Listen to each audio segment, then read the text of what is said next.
Halo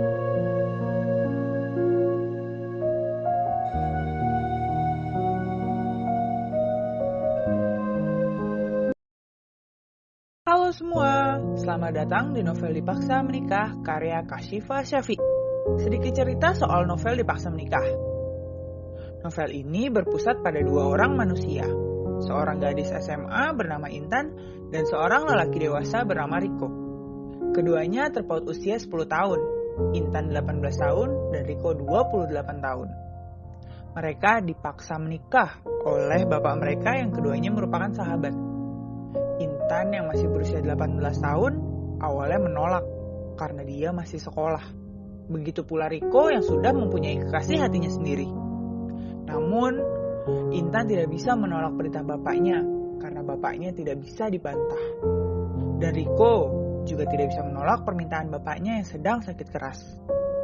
Pada akhirnya mereka pun menikah. Dan novel ini akan menceritakan kisah mereka setelah resmi menikah. Penasaran dengan kisah mereka? Yuk langsung simak ceritanya.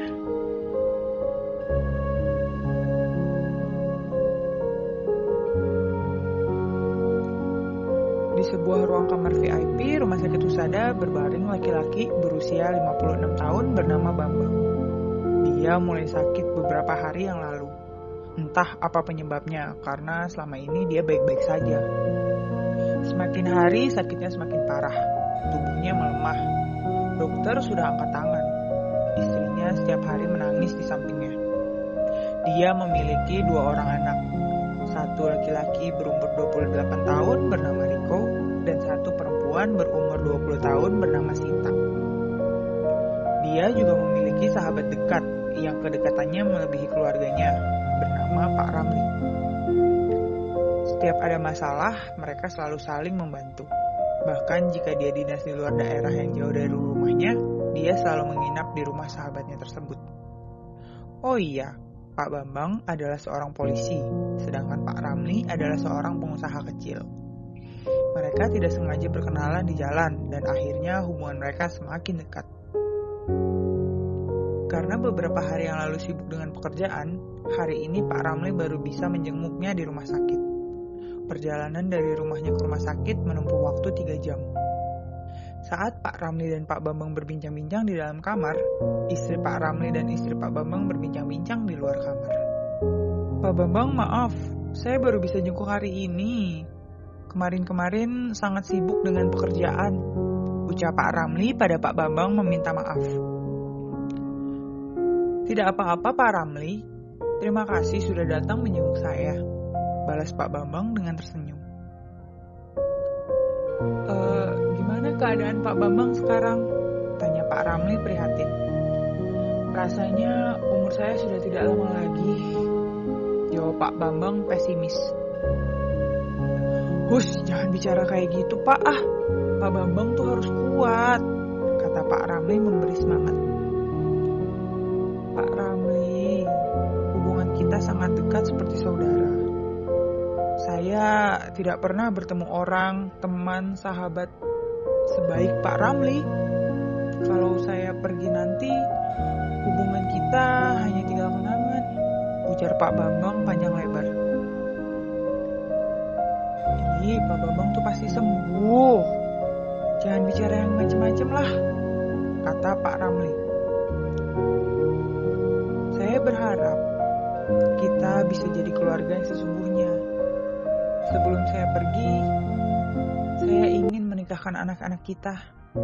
Anak laki-laki saya, Riko, dan putri Pak Ramli, kata Pak Bambang.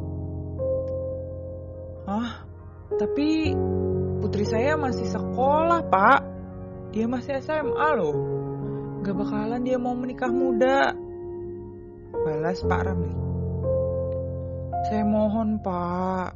Saya ingin menjalin hubungan keluarga dengan Pak Ramli sebelum saya meninggal. Saya sudah tidak kuat lagi. Saya mohon pernikahannya dilaksanakan di kamar ini. Di depan saya 3 hari lagi, ujar Pak Bambang memohon. Baik Pak, saya akan bicarakan dengan istri dan anak saya dulu ya Pak. Semoga mereka mau menyetujuinya, balas Pak Ramli mengiyakan permintaan Pak Bambang.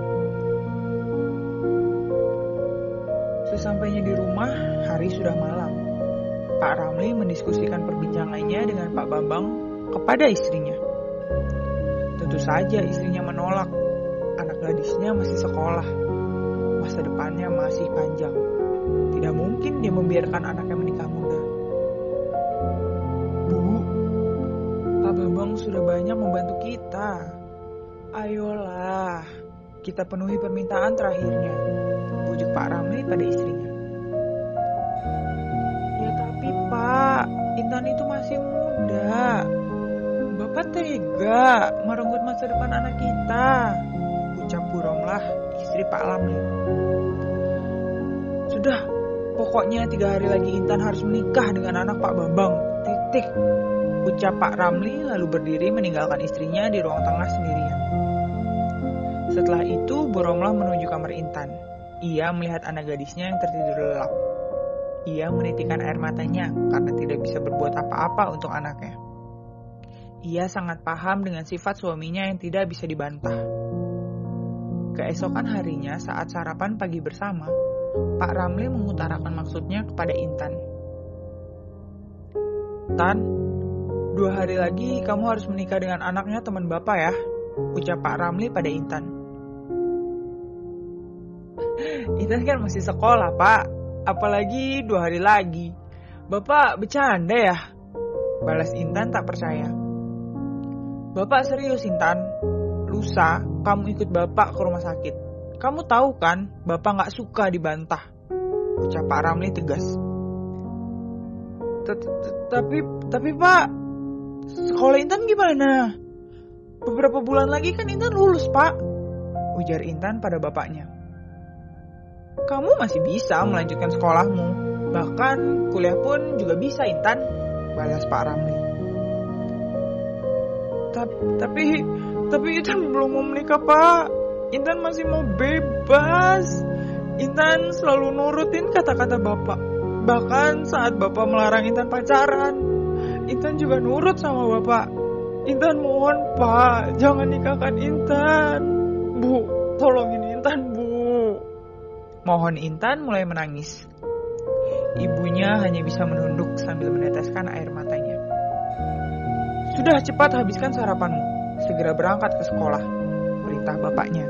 Intan pun menghabiskan makanannya meskipun rasanya sangat sulit menelan.